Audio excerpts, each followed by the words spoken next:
പ്രിയപ്പെട്ട സുഹൃത്തുക്കളെ, ഇന്ന് നമ്മളോടൊപ്പം രണ്ട് അതിഥികളാണുള്ളത്. ഒന്ന് നിങ്ങൾക്ക് സുപരിചിതനാണ്, നേച്ചർ ലൈഫ് ടി വിയിൽ കഴിഞ്ഞൊരു പരിപാടിയിലുണ്ടായിരുന്നു. അന്ന് സ്വദേശി ഉൽപ്പന്നങ്ങളെക്കുറിച്ച്, സ്വാശ്രയത്വത്തെക്കുറിച്ചാണ് അദ്ദേഹം സംസാരിച്ചത്. ഇന്ന് പ്രകൃതി അനുഭവത്തെക്കുറിച്ചാണ് അദ്ദേഹവും ശ്രീ VK മോഹനും സംസാരിക്കുക.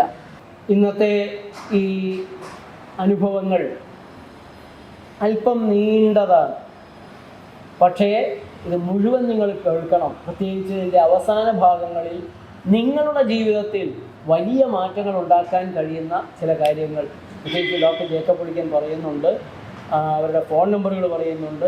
അതുകൊണ്ട് അല്പം നീണ്ടതാണെങ്കിലും നിങ്ങൾക്കിത് വളരെ ഗുണപ്രദമായിരിക്കുമെന്ന് ഞാൻ ഉറപ്പു തരികയാണ്. കട്ട് ചെയ്യാതെ മുഴുവൻ കാണണം, കഴിയുന്നത്ര ഷെയർ ചെയ്യണം. നേച്ചർ ലൈഫ് ടി വി ഇപ്പോൾ തന്നെ ഒന്ന് സബ്സ്ക്രൈബ് ചെയ്യണം, ബെൽ ബട്ടൺ അമർത്തണം. ഇതിന് നിങ്ങളുടെ അഭിപ്രായങ്ങൾ തീർച്ചയായും എഴുതണം. നാളെ രാവിലെ 6:30 മണിക്ക് നമുക്ക് വീണ്ടും കാണാം. നിങ്ങളുടെ പരിപാടിയിലേക്ക് ഹാർദമായി ക്ഷണിക്കുന്നു. ഇവർ രണ്ടുപേരും കേരള ഗാന്ധി സ്മാരക നിധിയുടെ നേതാക്കന്മാരാണ്. സ്വദേശി പ്രസ്ഥാനത്തിൻ്റെ ചെയർമാനാണ് ശ്രീ ഡോക്ടർ ജേക്കബ് പുളിക്കൻ. അതേപോലെ ഗാന്ധി സ്മാരക നിധിയുടെ സെൻട്രൽ കമ്മിറ്റി അംഗമാണ് ശ്രീ VK മോഹനൻ. അദ്ദേഹം തിരുവനന്തപുരം സ്വദേശിയാണ്. ശ്രീ ജേക്കബ് പുളിക്കൻ അദ്ദേഹം പാല രാമപുരം സ്വദേശിയുമാണ്. ഇപ്പോൾ തിരുവനന്തപുരത്താണ് പ്രധാനമായിട്ട് പ്രവർത്തിക്കുന്നത്. ഇവർ രണ്ടുപേരും തിരുവനന്തപുരത്ത് നെടിയവിളയിൽ ഉറിയാക്കോടുള്ള നേച്ചർ ലൈഫിൽ വന്ന് പ്രകൃതി രീതികൾ ഒന്ന് പരിശീലിച്ചിട്ടുള്ളവരാണ്.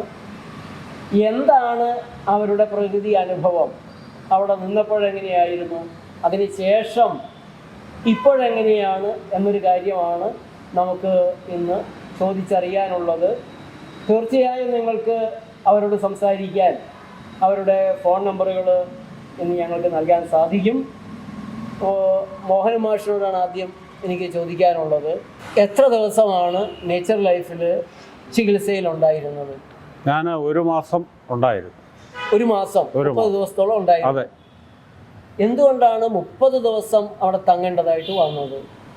30 ദിവസം തങ്ങേണ്ടതായി വന്നത്, ഈ ട്രീറ്റ്മെൻറ്റ് ഞാൻ ആദ്യം 1 ആഴ്ചയോ 2 ആഴ്ചയോ ഉദ്ദേശിച്ചാണ് അവിടെ വന്നത്. അപ്പോൾ പിന്നീട് അവിടുത്തെ ചികിത്സാ രീതിയും അവിടുത്തെ പ്രകൃതിയുമായി ഇണങ്ങിയുള്ള ഒരു ജീവിതശൈലിയും ആഹാര രീതിയൊക്കെ എനിക്ക് വളരെ ഗുണപ്രദമായി എന്ന് തോന്നുകയും ചികിത്സ അത് പൂർണ്ണമാകണമെങ്കിൽ 1 മാസം വേണ്ടി വരും എന്ന ഒരു ഉപദേശം കൂടെ ഡോക്ടറിൽ നിന്ന് കിട്ടിയത് കൊണ്ടാണ് ഞാൻ 1 മാസം അവിടെ കഴിഞ്ഞത്. അതിൽ വളരെ സംതൃപ്തിയുണ്ട്. അതോടൊപ്പം തന്നെ എൻ്റെ ആരോഗ്യ പ്രശ്നത്തിന് ഒരു 80% ഗുണകരമായിട്ടുമുണ്ട്. എന്താണ് അങ്ങോട്ട് വരുമ്പോഴതിന് മുമ്പുണ്ടായിരുന്ന ഒരവസ്ഥ? അതിന് മുമ്പുണ്ടായിരുന്ന അവസ്ഥ എന്ന് പറഞ്ഞാൽ എനിക്ക് ഷുഗർ ലെവൽ വളരെ കൂടുതലായിരുന്നു. 400 അടുപ്പിച്ചുണ്ടായിരുന്നു ഭക്ഷണത്തിന് ശേഷം. എത്ര കാലം ഷുഗറുമായിട്ട് കൊണ്ട് നടന്നു മരുന്നും? അത് ഏതാണ്ട് ഒരു 10-25 വർഷത്തിലധികമായി ഈ ഷുഗർ ഉണ്ടായിട്ട്. 25 കൊല്ലത്തിലധികം? 25 വർഷത്തിലധികമായി. മരുന്ന് കഴിക്കാതെ പ്രമേഹം കൂടി പോയതാണോ? മരുന്ന് കഴിച്ചിട്ടും കൂടുതലായി. മരുന്ന് ആദ്യം തുടക്കം മുതലേ പിന്നെ അലോപ്പതി ഡോക്ടറെ കണ്ടു. ആ ഡോക്ടറെ നിർദ്ദേശം അനുസരിച്ച് ഗുളിക കഴിക്കാൻ തുടങ്ങി. അത് പിന്നെ ഇങ്ങനെ കൂടി വന്ന് 400-ലെത്തി. ഈ പ്രമേഹമല്ലാതെ മറ്റെന്തെങ്കിലും രോഗം ഉണ്ടായിരുന്നോ? പിന്നെ ഒരു രോഗം BP ഉണ്ടായിരുന്നു. പിന്നെ ഈ തുടർച്ചയായ ഈ ഇംഗ്ലീഷ് മരുന്ന് കഴിച്ചതിൻ്റെ ദോഷഫലമായി ക്രിയാറ്റിൻ ലെവല് കൂടുന്ന ഒരവസ്ഥ വന്നു. കിഡ്നിയെ ബാധിച്ചു. അപ്പോൾ അതിൻ്റെ ലെവൽ 1.8 എന്നുള്ള ഒരു അവസ്ഥയിലെത്തി. പല മരുന്നുകളും കഴിച്ചെങ്കിലും അത് കുറവൊന്നും ഉണ്ടായില്ല. ആ സമയത്താണ് ഞാൻ അവിടെ നേച്ചർ ലൈഫിൻ്റെ നമ്മുടെ തിരുവനന്തപുരം ജില്ലയിൽ ഉറിയാക്കോടുള്ള സെൻറ്ററിൽ വന്ന് ചികിത്സിക്കാനിടയായത്. ഹാർട്ടിന് അതുപോലെ എന്തെങ്കിലും പ്രയാസം? ഹാർട്ടിന് പ്രശ്നം നേരത്തെ ഉണ്ടായിരുന്നു. എന്ത് പ്രശ്നം? എനിക്ക് ആൻജിയോപ്ലാസ്റ്റി ചെയ്തിട്ടുണ്ട്. ആൻജിയോപ്ലാസ്റ്റി ചെയ്തതാണ്. അതിനു മുമ്പ് ഞാൻ ചോദിക്കട്ടെ, മോഹൻ മാഷിനെ ഈ ട്രീറ്റ്മെന്റ് പോകുന്നതിന് മുമ്പ് കണ്ടിട്ടുണ്ടല്ലോ? അതെ അതെ, മോഹൻ മാഷ് നമ്മുടെ അടുത്ത സന്തത സഹചാരിയായിരുന്നല്ലോ. ആയിരുന്നു. അപ്പോൾ ആ സമയത്തെ അദ്ദേഹവും സെക്രട്ടേറിയറ്റിന് മുന്നിലുള്ള ഖാദിയുടെ നവീകരണം, അതിൻ്റെ കാര്യങ്ങൾ ആ സമയത്ത് നമ്മൾ അദ്ദേഹത്തെ കാണുന്നുണ്ട്. എങ്ങനെയാണ് അദ്ദേഹത്തിൻ്റെ അവസ്ഥ അന്നേരം? മോഹൻ മാഷ് അന്ന് വളരെ ക്ഷീണിതനായിരുന്നു. ഇടയ്ക്കിടയ്ക്ക് തലകറക്കം ഉണ്ടാകുന്നു എന്ന് പറയുന്നു. അതുപോലെ തന്നെ ആഹാര കാര്യങ്ങളിൽ കൃത്യമായിട്ടുള്ളൊരു കൃത്യനിഷ്ഠയില്ലായ്മ കാണിച്ചുകൊണ്ടിരുന്നു, വിശപ്പില്ലായ്മ കാണിക്കുന്നു. അങ്ങനെയുള്ള പൊതുവെ ഒരു ക്ഷീണിതമായ അവസ്ഥയിൽ നിന്ന മോഹൻ മാഷ് ഒരവസ്ഥ താഴെ ഇരിക്കുമായിരുന്നു. അപ്പോൾ ആ ഒരു അവസ്ഥയിൽ നിന്ന് ചികിത്സയ്ക്ക് ശേഷം അവിടെ ഞങ്ങളെല്ലാവരും കൂടി പറഞ്ഞാണ് മോഹൻ മാഷിനെ പ്രഗതി ചികിത്സയിലേക്ക് പറഞ്ഞു വിട്ട്, വേറെ ഒരു ചികിത്സയ്ക്ക് ഇനി പോകണ്ട എന്ന് പറഞ്ഞ് അങ്ങോട്ട് പറഞ്ഞു വിടുന്നത്. അത് 1 മാസത്തെ ചികിത്സ, ആദ്യം ഒരാഴ്ച, അത് കഴിഞ്ഞ് രണ്ടാഴ്ച കഴിഞ്ഞപ്പോൾ പോകണം എന്ന് പറഞ്ഞപ്പോഴും നമ്മൾ നിർബന്ധിച്ച് 1 മാസം കഴിഞ്ഞേ പോരാവുള്ളൂ എന്ന് പറഞ്ഞ് ആ ഒരു കോഴ്സ് പൂർത്തിയാക്കിയതിന് ശേഷമാണ് മോഹൻ മാഷ് തിരിച്ചു വരുന്ന സമയത്ത് അദ്ദേഹത്തിൻ്റെ ജീവിത രീതിയിൽ, ജീവിതചര്യകളിൽ പൂർണ്ണമായിട്ടുള്ള ഒരു മാറ്റം വരുത്തി, ഒരു പൂർണ്ണ മനുഷ്യനായിട്ട് പൂർണ്ണമായ രീതിയിൽ ചിട്ടയിൽ, ആ ചിട്ടയാണ് അദ്ദേഹത്തിൻ്റെ ആരോഗ്യം ഇപ്പോൾ ശക്തമായ രീതിയിൽ നിലനിർത്തുന്നത്. ഇപ്പോൾ ഭക്ഷണ രീതിയിലെല്ലാം മാറ്റം വരുത്തി പൂർണ്ണമായിട്ടുള്ള പ്രകൃതി ഭക്ഷണത്തിലേക്ക് തിരിച്ചു വന്നു. ചായയും കാപ്പിയും എല്ലാം കുടിക്കുന്ന ആ ഒരു രീതി ഒന്ന് അവസാനിപ്പിച്ച് അദ്ദേഹം സസ്യഭക്ഷണത്തിൽ, നേരത്തെ അദ്ദേഹം സസ്യഭക്ഷണം തന്നെയായിരുന്നു, പക്ഷേ സമയബന്ധിതമായിട്ട് കൃത്യനിഷ്ഠയോടുകൂടി ഭക്ഷണം കഴിക്കുന്ന ഒരു രീതിയിലായിരുന്നു. അപ്പോൾ ആ രീതിയെല്ലാം ഒന്ന് മാറി, നമ്മൾ ഒഴിവാക്കേണ്ട, അനാവശ്യമായിട്ട് കഴിച്ചുകൊണ്ടിരുന്ന ഭക്ഷണങ്ങളെല്ലാം ഒന്ന് നിർത്തി ഇപ്പോൾ പൂർണ്ണമായിട്ടും ഒരു പ്രകൃതി ചികിത്സയോടൊപ്പം നടത്തപ്പെടേണ്ട ഭക്ഷണ രീതിയിലേക്ക്, ഭക്ഷണക്രമത്തിലേക്ക് തിരിച്ചു വന്നു. അത് തന്നെയാണ് അതിൻ്റെ ഏറ്റവും പ്രധാനപ്പെട്ട. ശേഷം ഭക്ഷണക്രമം പാലിക്കുന്നു. അവിടെ ആയിരുന്നപ്പോൾ ഭക്ഷണക്രമം കൂടാതെ വേറെ എന്തെല്ലാം ചെയ്തിരുന്നു ചികിത്സ എന്ന നിലയ്ക്ക്? രാവിലെ എണീറ്റാൽ ഉടനെ തന്നെ ഈ പ്രാഥമികമായി അന്നാണ് ഞാൻ മനസ്സിലാക്കിയത്, നമ്മുടെ ശരീരത്തിൻ്റെ അവയവങ്ങളുടെ പ്രാധാന്യവും അതിൻ്റെ ആ സമയക്രമവും. അതായത് ഉറക്കം എണീറ്റാൽ ഉടനെ ഈ കണ്ണ് രണ്ടും നമ്മൾ വാഷ് ചെയ്യുന്ന ഒരു ട്രീറ്റ്മെൻ്റ് ഉണ്ട്, ഐ വാഷ്. ആ ഐ വാഷ് എന്ന് പറയുന്നത് വളരെ കണ്ണിനും നമ്മളെ പ്രത്യേകിച്ച് ഈ തലയ്ക്ക് തന്നെ ഒരു ദിവസം മുഴുവൻ ഒരു സുഖം പകരുന്ന ഒരവസ്ഥ. അത് കഴിഞ്ഞിട്ട് മൂക്കിനകത്തുണ്ടാകുന്ന പൊടിപടലങ്ങളും അഴുക്കുമൊക്കെ പോകുന്നതിന് വേണ്ടി മൂക്കിലൂടെ നോസ് വാഷിങ്, അതും വളരെ ഗുണപ്രദമാണ്. ഇതൊന്നും ഞാനിത് മുമ്പതൊന്നും കണ്ടിട്ടുള്ളതല്ല. പിന്നെ തൊണ്ട, യഥാർത്ഥത്തിൽ ശിരസിലുള്ള ഈ 3 പ്രധാന അവയവങ്ങളും രാവിലെ എണീറ്റ് ക്ലീൻ ചെയ്യുക എന്നുള്ള ഒരു പുതിയ പാഠം എനിക്കത് വളരെയധികം ഗുണകരമായി തോന്നി.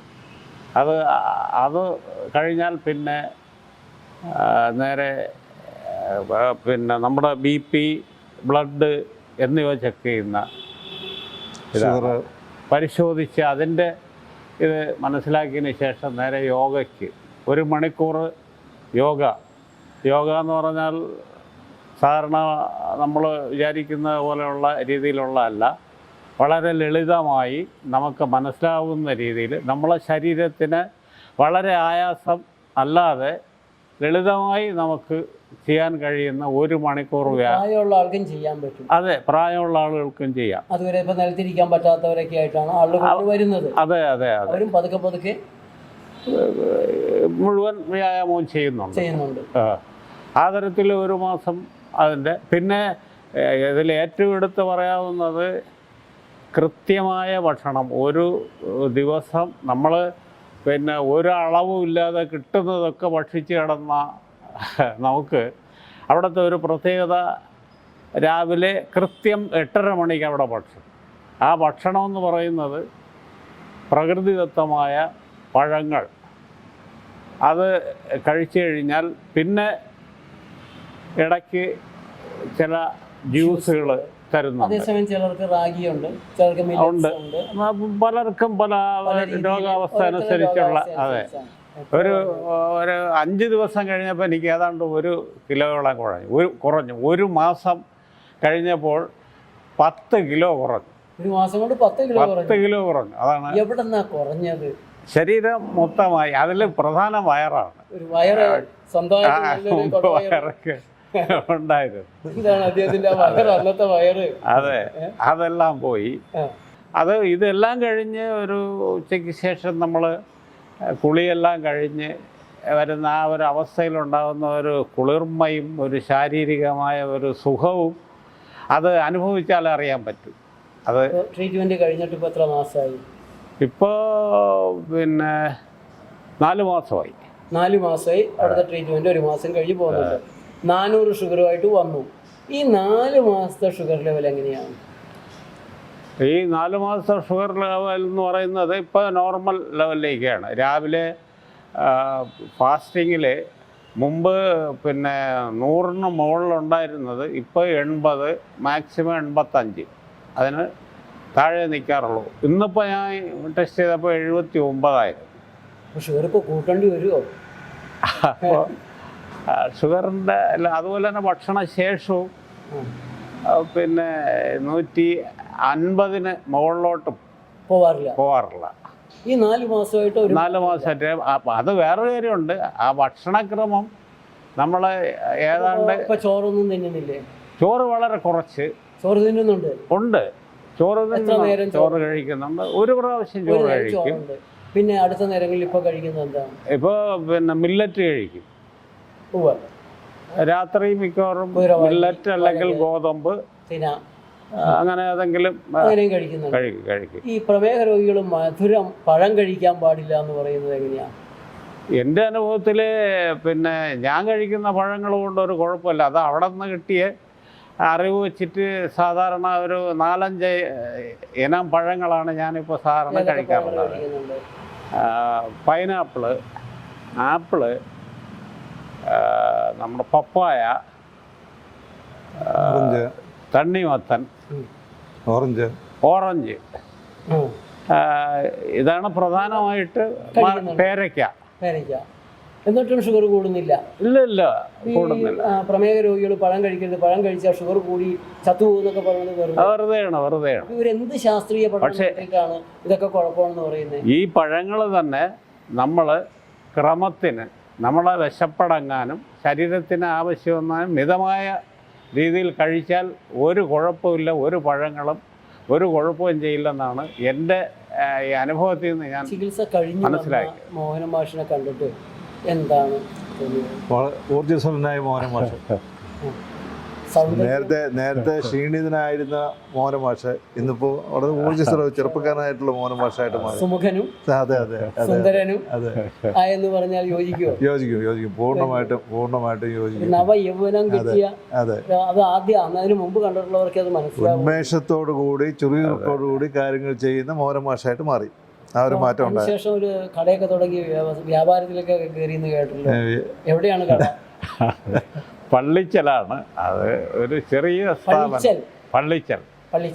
അതെ, തിരുവനന്തപുരത്ത് നിന്ന് നെയ്യാറ്റിങ്കര പോകുന്ന വഴിയില്ലേ, ബാലരാമപുരത്തിന് കുറച്ചിപ്പുറം. പള്ളിച്ചലിൽ എവിടെയാണ്? പള്ളിച്ചൽ ജംഗ്ഷൻ സമീപം ഒരു ഇസ്കോണിന്റെ പ്രസിദ്ധമായ ഒരു ശ്രീകൃഷ്ണ സ്വാമി ക്ഷേത്രം. ഹരേ കൃഷ്ണ. അതെ, അതിന്റെ മുന്നിലാണ്. അപ്പോൾ അവിടെ വന്നിപ്പോൾ ആർക്കെങ്കിലുമൊക്കെ ഇതൊക്കെ ശരിയാണോ എന്ന് അറിയണം. പലർക്കും നമ്മളുടെ ഇതൊക്കെ കേട്ടിട്ടുള്ളതെന്ന് വെച്ചാൽ ഇത് ചുമ്മാ കാശ് കൊടുത്ത് ജീവിക്കുന്നത്. അല്ല, അത് മാത്രമല്ല, ഞാനവിടെ പ്രധാനമായിട്ട് വെച്ചിട്ടുള്ള സാധനങ്ങൾ 2 ഐറ്റമാണ്. കാരണം മനുഷ്യന് പ്രകൃതിയുമായി ഇണങ്ങിച്ചേരുന്ന തരത്തിലുള്ള പിന്നെ ഭക്ഷണങ്ങളും നിത്യോപയോഗ സാധനങ്ങളൊക്കെ ഉപയോഗിച്ച് ശീലിച്ചപ്പോൾ എനിക്ക് അത് പ്രചരിപ്പിക്കേണ്ടതും ഒരു നല്ല കാര്യമാണ് തോന്നി. അതുകൊണ്ട് ഇപ്പോൾ അവിടെ നേച്ചർ ലൈഫിൻ്റെ ഉൽപ്പന്നങ്ങളൊക്കെ അവിടെ കിട്ടുന്നുണ്ട്. അതുപോലെ സ്വദേശി ഉൽപ്പന്നങ്ങൾ. അപ്പം നമ്മളെ നാട്ടിൽ വിഷമയമല്ലാത്ത പ്രകൃതിക്കിണങ്ങുന്ന പഴയ നമ്മുടെ ഗ്രാമീണ ജീവിതം അനുസരിച്ചുള്ള ഒരു ജീവിത ശൈലി കൊണ്ടുവരാൻ ഒരു 5 പേരെങ്കിലും എങ്ങനെയാ നടക്കാനും ഓടാനും സ്റ്റെപ്പ് കയറാനും ഒക്കെ ബുദ്ധിമുട്ടില്ല. ബുദ്ധിമുട്ടൊന്നുമില്ല. ഇല്ല. ഈ നമ്മുടെ ഡോക്ടർ ജേക്കബ് പുളിക്കൽ, അതെ, ഇദ്ദേഹം അവിടെ വരുന്നതിന് മുമ്പുള്ള അവസ്ഥ എന്താണ് കണ്ടിരുന്നത്?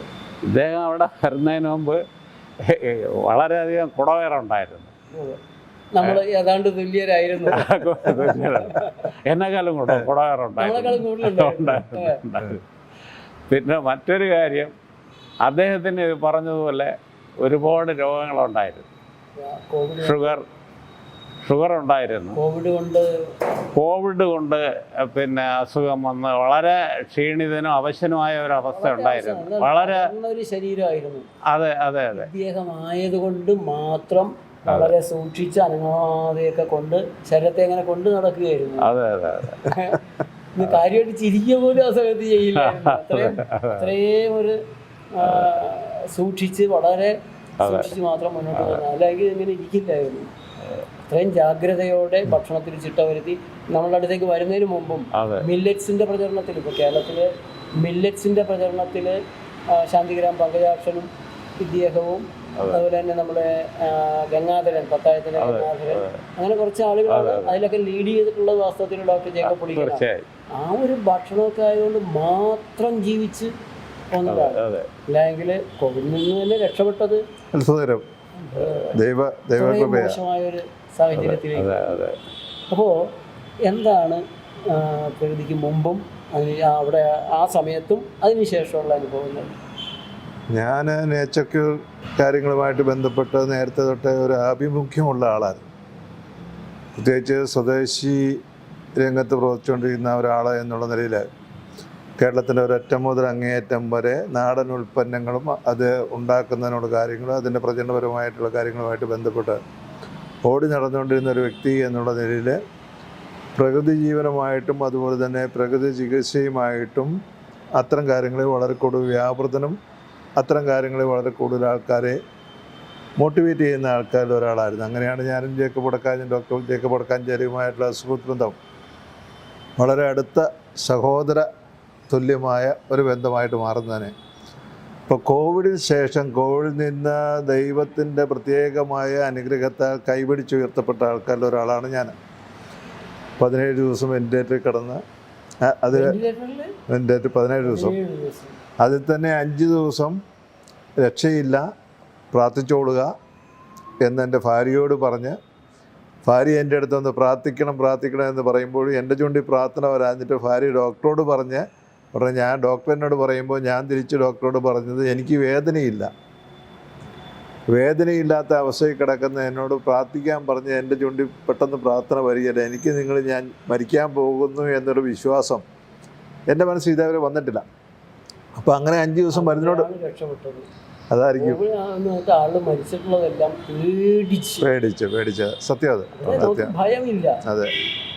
അപ്പോൾ അങ്ങനെ 5 ദിവസം മരുന്നിനോട് പ്രതികരിക്കാതെ കിടന്ന് ആ ദിവസങ്ങളെല്ലാം രാത്രി ഞാൻ സ്വപ്നം കണ്ടുകൊണ്ടിരുന്നു. എന്നെ കൈപിടിച്ച് വെളുത്ത വസ്ത്രമിട്ട ആൾക്കാർ വന്ന് എന്നെ കൈപിടിച്ച് കൊണ്ടുപോകുന്നു. ഈ ഞാൻ ചെയ്തുകൊണ്ടിരുന്ന പൊതു സേവന പ്രവർത്തന പരിപാടികളിൽ ഞാൻ കോവിഡ് വന്നവരുടെ അടുത്തേക്കും അങ്ങനെയുള്ള കാര്യങ്ങളിലൊക്കെ പോകുന്നു. അതൊരു 15 ദിവസമൊക്കെ ആയപ്പോൾ ഈ സ്വപ്നം അങ്ങ് നിലച്ചു കഴിഞ്ഞപ്പോൾ എനിക്ക് മനസ്സിലായി ഞാൻ തിരിച്ചു വരുന്നു. അപ്പോൾ അങ്ങനെ തിരിച്ചു വന്ന അവസ്ഥയിൽ പക്ഷേ ആ ഒരു സമയം കൊണ്ട് തന്നെ എൻ്റെ ഒരുമാതിരിയുള്ള അവയവങ്ങളെല്ലാം ഏകദേശം പൂർണ്ണമായിട്ട് ബാധിച്ചിരുന്നു ഈ കോവിഡ്. എൻ്റെ ലങ്സ് പകുതിയായി, 50% ഹാർട്ട് നാമമാത്രമായിട്ട് പ്രവർത്തിക്കുന്നു, കിഡ്നിയുടെ പ്രവർത്തനം ഏകദേശം നിലയ്ക്കുന്നു. അങ്ങനെ എല്ലാ അവയവങ്ങളും ഏകദേശം നിലച്ച അവസ്ഥയിൽ നിന്ന് അവിടെയാണ് ഈ കോവിഡ് ഒരുതരം ഏതോ കീടനാശിനി ഇറക്കി വിട്ടിട്ട് ആ വിഷബാധയാണ്, അല്ലാണ്ട് ഇവർ പറഞ്ഞ പോലെ വൈറസ്, ബാക്ടീരിയ, അതുകൊണ്ടാണ് അത്രയും അവയവങ്ങളെ അത് ബാധിക്കുന്നത്. അത് കാര്യമായിട്ട് ആ കീടനാശിനിയുടെ പ്രയോഗം കിട്ടിയിട്ടുണ്ട്. എന്നിട്ട് അവിടെ നിന്ന് ഞാൻ വീട്ടിൽ വന്നിട്ട് പിന്നെയും ഒരു 3 മാസക്കാലം ഓക്സിജനിൽ കിടന്നു. ഓക്സിജൻ സിലിണ്ടറും ഓക്സിജൻ ജനറേറ്റീവ് മെഷീനും ഒരുപോലെ. ഓക്സിജൻ സിലിണ്ടർ മാത്രം പിടിച്ചിരിക്കാൻ പറ്റാതെ വന്നപ്പോൾ ഓക്സിജൻ ജനറേറ്റീവ് മെഷീൻ, ഒരുപക്ഷെ കേരളത്തിൽ ആദ്യമായിട്ട് ഓക്സിജൻ ജനറേറ്റീവ് മെഷീൻ ഉപയോഗിച്ച ആൾക്കാരിൽ, അങ്ങനെ രക്ഷപ്പെട്ടു വന്ന ആൾക്കാരിൽ ഒരാൾ ഞാനാണ്. അപ്പോൾ അങ്ങനെ ഒരു 3 മാസക്കാലം, 1.5 മാസക്കാലം ഫുൾ ടൈം സിലിണ്ടറിൽ തന്നെ കിടന്നു. അതിനുശേഷം പകുതി സമയം പകൽ സമയത്ത് ഓക്സിജൻ സിലിണ്ടർ മാറ്റിവെക്കുന്നു, രാത്രി തിരിച്ച് ഓക്സിജൻ ഉപയോഗിച്ചുകൊണ്ടിരുന്നു. അങ്ങനെ ഒരു 3 മാസം കഴിഞ്ഞാണ് വീണ്ടും ജീവിതത്തിലേക്ക് തിരിച്ചു വരുന്നത്. അപ്പോൾ ആ സമയം തൊട്ട് എനിക്ക് ആരോഗ്യപരമായ കാര്യങ്ങളിൽ വളരെ ഒരു മോശമായ അവസ്ഥയിൽ തന്നെയാണ് ഞാൻ പൊയ്ക്കൊണ്ടിരുന്നത്. അപ്പോൾ എല്ലാ അവയവങ്ങൾക്കും നമുക്കൊരു വീക്ക്നെസ് ഉണ്ട്. അപ്പോൾ അത് പിന്നീട് ഒരു പരിധിവരെ ഞാൻ റിക്കവർ ചെയ്ത് വരുന്നത് ഈ മില്ലറ്റ് ഭക്ഷണ രീതി കൂടിയാണ്. അപ്പോൾ ആ സമയത്ത് ഭക്ഷണ രീതി എനിക്ക് സാമാന്യം ചിട്ടയുണ്ടായിരുന്നു. ഒരു നേരം വീട്ടിൽ വേവിച്ച ഭക്ഷണം കഴിക്കുന്നു, ഒരു നേരം ഞാൻ ഉച്ച സമയത്ത് ഞാൻ മില്ലറ്റായിരിക്കും പൂർണ്ണമായിട്ടും, വൈകുന്നേരം സാലഡായിരിക്കും കഴിക്കുന്നത്. അങ്ങനെ ആ രീതിയിലൊരു ചിട്ടയിൽ വന്നതുകൊണ്ട് ഗ്രാജുവലായിട്ട് ഞാൻ പിക്കപ്പ് ചെയ്യുന്നു. എന്നാലും എനിക്ക് പൂർണ്ണമായ ഒരു ആരോഗ്യത്തിലേക്ക് എത്തുന്നില്ല. അന്നേരമാണ് എൻ്റെ സുഹൃത്ത് ഡോക്ടർ വടക്കാഞ്ചേരി എന്നെ നിർബന്ധമായിട്ട് എന്നെ പിടിച്ചോണ്ട് പോവുക. ഞാൻ പല പ്രാവശ്യം വഴുതി പൊയ്ക്കൊണ്ടിരുന്ന സമയത്ത് ഞങ്ങൾ മോഹന മാഷിനെ പറഞ്ഞു വിട്ട രീതിയിൽ തന്നെ ഈ പ്രാവശ്യം വടക്കാഞ്ചേരി ആ ഉത്തരവാദിത്വം നേരിട്ട് ഏറ്റെടുത്ത് എന്നെ അങ്ങോട്ട് കൊണ്ടുപോയത്. അവിടെ കൊണ്ടുപോയി നമ്മുടെ ഉറിയാക്കോടുള്ള നേച്ചർ ലൈഫ് ആശുപത്രിയിൽ അവിടെ ചികിത്സയിലേക്ക് പോയി. അവിടെ ചികിത്സിച്ച് ചെന്നപ്പോൾ ആദ്യ ദിവസങ്ങളിൽ അവിടെ ചെല്ലുന്ന സമയത്ത് പറയുന്ന ഒരു കാര്യമുണ്ട്, 5 ദിവസം ഇവിടെ ഒന്ന് കിടന്ന് കിട്ടിയാൽ പിന്നെ ഞാൻ കിടന്നോളും. പക്ഷേ എനിക്ക് 5 ദിവസം കിടക്കുക എന്നുള്ളത് അത്ര വലിയ ബുദ്ധിമുട്ടായിട്ടൊന്നും തോന്നിയില്ല. കാരണം 5 ദിവസം കിടന്ന് കിട്ടിയാൽ എന്ന് പറയുന്നതിൻ്റെ കാര്യം അവിടുത്തെ ഭക്ഷണ രീതിയുമായിട്ടൊന്ന് താതാത്മ്യം പ്രാപിക്കുക, ഒരു പരിചയപ്പെടുക, ശരീരത്തെ ഒന്ന് റീഓറിയൻറ്റ് ചെയ്യുക എന്നുള്ളൊരു പ്രവർത്തനമാണ്. ആ റീഓറിയൻറ്റ് ചെയ്യുന്ന പ്രവർത്തനത്തിൽ എനിക്ക് കാര്യമായിട്ടുള്ള ബുദ്ധിമുട്ടൊന്നും ഉണ്ടായില്ല. കാരണം എൻ്റെ ഭക്ഷണ രീതി ഏകദേശം അതുപോലെ ആയിരുന്നുകൊണ്ട് ആ ഒരു ബുദ്ധിമുട്ടുണ്ടായില്ല. പക്ഷെ അവിടെ ചെന്ന് കഴിഞ്ഞതിന് ശേഷം എല്ലാ കാര്യങ്ങളും ഒരു ചിട്ട കൊണ്ടുവരാൻ പറ്റും. മോഹന മാഷ് പറഞ്ഞതുപോലെ രാവിലെ എണീക്കുമ്പോഴേ നമ്മൾ ഐ വാഷ് നടത്തുന്നു, നോസ് വാഷ് നടത്തുന്നു, മൗത്ത് വാഷ് നടത്തുന്നു. അതിനുശേഷം നമ്മൾ അതാത് ദിവസം നമ്മുടെ അവസ്ഥ എങ്ങനെയാണെന്ന് നമ്മൾ പരിശോധനയിൽ കൂടി നമ്മൾ ബുദ്ധിപ്പെടുന്നു. അതിനുശേഷം നമ്മൾ യോഗയിലേക്കൊന്ന് പോകുന്നു, 1 മണിക്കൂർ നേരം യോഗ. അതിനുശേഷം നമ്മൾ സൺബാത്തിലേക്കൊന്ന് പോകുന്നു, ഒരു 1/2 മണിക്കൂർ നേരം സൂര്യപ്രകാശത്തിൽ. ദിവസങ്ങളിൽ തന്നെ യോഗ ചെയ്യാൻ പറ്റുന്നില്ല. ഞാൻ ഒത്തിരി പേരെ യോഗ ചെയ്യുന്നതിന് പഠിപ്പിച്ചിട്ടുള്ള ആളാണ്. നേരിട്ട് പഠിപ്പിക്കുകയല്ല, മറ്റ് ഇൻസ്ട്രക്ടർമാരെ വെച്ചുകൊണ്ട് യോഗ. ഞാൻ യൂണിവേഴ്സിറ്റി ഗാന്ധിയൻ പഠന കേന്ദ്രത്തിൻ്റെ ഡയറക്ടറായിരുന്ന സമയത്തും കേരള യൂണിവേഴ്സിറ്റി ഡയറക്ടറായിരുന്നു. ആ സമയത്ത് കുട്ടികളുടെ ഇടയിൽ, യുവാക്കളുടെ ഇടയിലാണ് പ്രധാനമായിട്ടുള്ള പ്രവർത്തന മേഖല, അധ്യാപകരുടെ ഇടയിൽ. അപ്പോൾ ആ പ്രവർത്തന മേഖലയുടെ ഭാഗമായിട്ട് അന്ന് ആദ്യ കാലങ്ങളിൽ യോഗ കേരളത്തിൽ പഠിപ്പിക്കുന്നതിനും പ്രാക്ടീസ് ചെയ്യിപ്പിക്കുന്നതിനൊക്കെ നേതൃത്വം കൊടുത്തിട്ടുള്ള ആൾക്കാരിൽ ഒരാൾ ഞാനായിരുന്നു. അന്നേരവും യോഗ ഞാൻ നേരിട്ട് ചെയ്തിട്ടില്ല. അതൊരു പോരായ്മയായിട്ട് എനിക്ക് പലപ്പോഴും തോന്നിയിട്ടുണ്ടായിരുന്നു. പക്ഷേ ആ സമയത്ത് യോഗ ചെയ്യുന്നതിനുള്ള ഒരു ദുരഭിമാനം എന്ന് തന്നെ പറയേണ്ടിയിരിക്കുന്നു. അപ്പോൾ ഇവിടെ വന്ന് യോഗ ആദ്യ ദിവസങ്ങളിൽ ബുദ്ധിമുട്ടായിരുന്നു. അത് കഴിഞ്ഞ് യോഗ നന്നായിട്ട് ചെയ്യാൻ സാധിച്ചു. ആസനങ്ങളിലല്ല ശ്രദ്ധിച്ചത്, പ്രാഥമികമായിട്ടുള്ള ശ്വസനക്രിയകളും അതുപോലെ തന്നെ മെഡിറ്റേഷനും. ആ ശ്വസനക്രിയകളും എല്ലാം ഞാനിപ്പോഴും കണ്ടിന്യൂ ചെയ്യുന്നുണ്ട്. മെഡിറ്റേഷൻ നമ്മളെ വളരെ കൂടുതൽ സഹായിച്ചിട്ടുണ്ട് നമ്മുടെ ശരിയായ അവസ്ഥയിലേക്ക്, ശരീരത്തെ നിയന്ത്രിക്കുന്ന കാര്യത്തിൽ അങ്ങനെയുള്ള കാര്യങ്ങൾ വളരെ കൂടുതൽ നമ്മളെ സഹായിച്ചിട്ടുണ്ട്. അപ്പോൾ രാവിലത്തെ അവിടുത്തെ ഭക്ഷണ രീതി തന്നെ ഒരു നേരം വേവിച്ച ഭക്ഷണം തരും, ഒരു നേരം ഫ്രൂട്ട്സ് തരും, വൈകിട്ടും ഫ്രൂട്ട്സ് തരും. അപ്പോൾ 3 നേരവും നിശ്ചിത അളവിൽ എല്ലാ പഴങ്ങളും കഴിച്ച്, വേവിച്ച ഭക്ഷണം എന്ന് പറയുമ്പോൾ ചിലപ്പോൾ അത് മില്ലറ്റിൻ്റെ പുട്ട് തരും, ചിലപ്പോൾ മില്ലറ്റ് കഞ്ഞി തരും, അതും വളരെ കുറച്ചേ ഉള്ളൂ. ആ സമയത്തെല്ലാം വേവിച്ച കറികൾ തരുമായിരുന്നു, ധാരാളം തരുമായിരുന്നു. അപ്പോൾ ആ രീതിയിലുള്ള ഒരു ഭക്ഷണക്രമം. അതുപോലെ തന്നെ വെള്ളം ധാരാളമായിട്ട് കുടിക്കുന്നു, അത് നമ്മുടെ ജ്യൂസ് കുടിക്കുന്നു, അതുപോലെ തന്നെ ഹെർബൽ മരുന്നുകളുടെ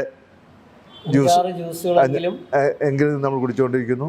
അപ്പോൾ ആ രീതിയിൽ അതിനുശേഷം നമ്മൾ ചിട്ടയായിട്ടുള്ള അടുത്ത ചികിത്സാ രീതിയിലേക്ക് പോവുക. സാധാരണഗതി നമ്മുടെ പ്രകൃതി ചികിത്സ എന്നൊക്കെ പറയുമ്പോൾ അവിടെ ഒരു ചിട്ടയായിട്ടുള്ള ചികിത്സാ വിധിപ്രകാരം ചികിത്സ നടത്തുന്നു എന്നുള്ളൊരു ധാരണ ആൾക്കാർക്കില്ല. ഇപ്പോൾ ഞാനവിടെ ചെന്ന് ചികിത്സയിൽ വിധേയമായ സമയത്താണ് എനിക്ക് മനസ്സിലായത്, നമ്മൾ രാവിലെ എണീക്കുന്ന സമയം തൊട്ട് വൈകിട്ട് കിടക്കാൻ പോകുന്ന സമയം വരെ അരമണിക്കൂർ എന്നുള്ള ചിട്ടയിൽ ഓരോ ചികിത്സാ രീതിയിൽ കൂടി നമ്മൾ കടന്നു പോയിക്കൊണ്ടിരിക്കുക.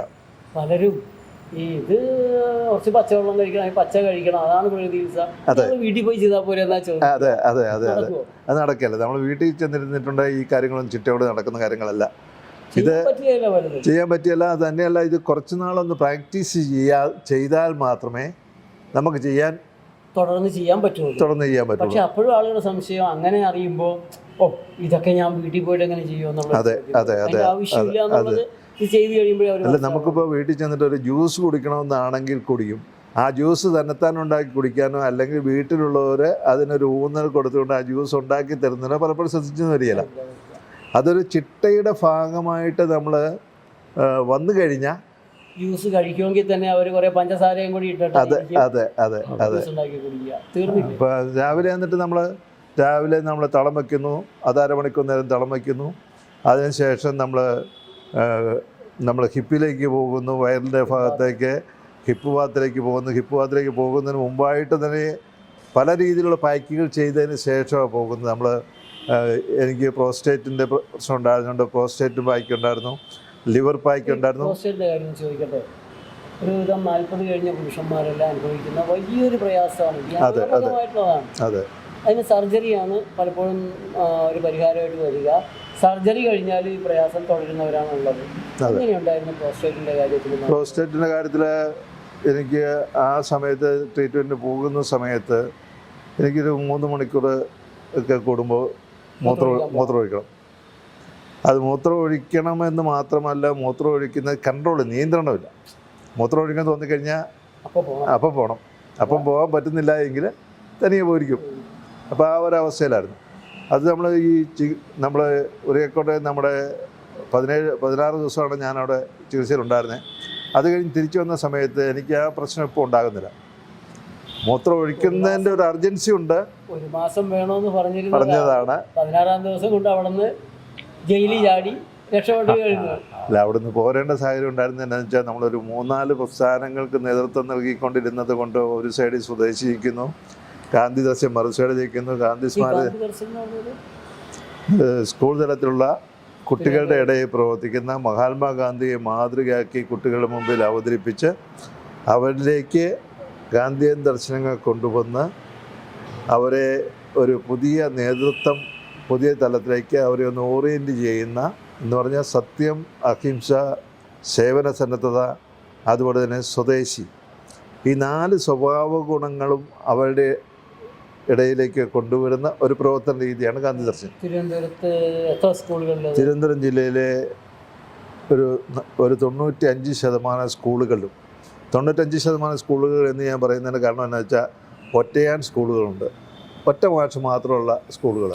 എൻ്റെ വലത് കൈ സ്വദേശിയാണെങ്കിൽ ഇടത് കൈ ഗാന്ധി ദർശനാണ്.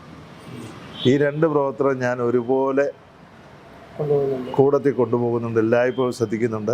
അതുകൊണ്ടാണ് ഈ 16 ദിവസം കൊണ്ട് അവിടെ നിന്ന് പോകുന്നത്. അത് എല്ലാ സ്ഥലത്തും നിൽക്കാൻ മേലാത്ത ഒരു അർജൻസി അവിടെ ഉണ്ടായി. തിരിച്ചു പോന്നിട്ട് എങ്ങനെയാണ് പോയതിന് ശേഷം വന്ന സമയത്തുള്ള അവസ്ഥ, അതിനുശേഷം ഇപ്പോൾ എത്ര മാസമായിട്ടുണ്ട്? ഇപ്പം അവിടെ നിന്ന് പോന്നിട്ടൊരു 5 മാസം. അപ്പോൾ എന്താണ് ആരോഗ്യപരമായ കാര്യങ്ങളിൽ ഞാൻ അവിടെ നിന്ന് പോരുന്ന സമയത്ത് ഏകദേശം പെർഫെക്റ്റാണ്. എന്ന് പറയാനുള്ള കാര്യം, ഞാൻ ഷുഗറിന് രാവിലെ ഇൻസുലിൻ ഒരു 25 യൂണിറ്റ് എടുക്കുന്നുണ്ടായിരുന്നു. വൈകിട്ട് എത്ര കൊല്ലം 25 യൂണിറ്റ് ഇൻസുലിൻ എടുത്തു? അതൊരു 7-8 വർഷമായിട്ട് എടുക്കുന്നുണ്ടായിരുന്നു. 7 വർഷമായിട്ട് ഇൻസുലിൻ എടുക്കുന്നുണ്ടായിരുന്നു. അപ്പോൾ മോഹൻ മാഷിനേക്കാൾ കൂടുതൽ മോശമായ പ്രമേഹമായിരുന്നു. അതെ. അപ്പോൾ ആ രീതിയിൽ ഇൻസുലിൻ എടുത്തുകൊണ്ടിരുന്ന ഞാൻ അവിടുന്ന് പോരുമ്പോൾ എനിക്ക് രാവിലെ 5 യൂണിറ്റും വൈകിട്ട് 5 യൂണിറ്റ് എടുക്കുന്ന അവസ്ഥയിലേക്ക് ഞാൻ എത്തിയിരുന്നു. കുറഞ്ഞു. വെയിറ്റ് എനിക്ക് 6 കിലോ വെയിറ്റ് കുറഞ്ഞിരുന്നു അത്രയും സമയം കൊണ്ട് തന്നെ. അത് ഒരു മാസം നമ്മൾ പറഞ്ഞതുപോലെ 1 മാസം നിന്നിരുന്നെങ്കിൽ ആ വെയിറ്റ് ഒരു 10-12 കിലോ വരെ കുറഞ്ഞ് വയറൊക്കെ പൂർണ്ണമായിട്ടും ഇല്ലാതാകുന്ന അവസ്ഥയിലേക്ക് എത്തുമായിരുന്നു. കുറച്ചുകൂടെ നമുക്ക് ചിട്ടയുണ്ടാകുമായിരുന്നു, കുറച്ചുകൂടെ സിസ്റ്റമാറ്റിക്കായിട്ടുള്ള ചിട്ട. ഇപ്പോൾ അതിന് ശേഷം ഞാൻ എൻ്റെ കിഡ്നി അങ്ങനെയുള്ള അവയവങ്ങൾക്കൊന്നും എനിക്ക് കാര്യമായ പ്രശ്നങ്ങളൊന്നുമില്ല.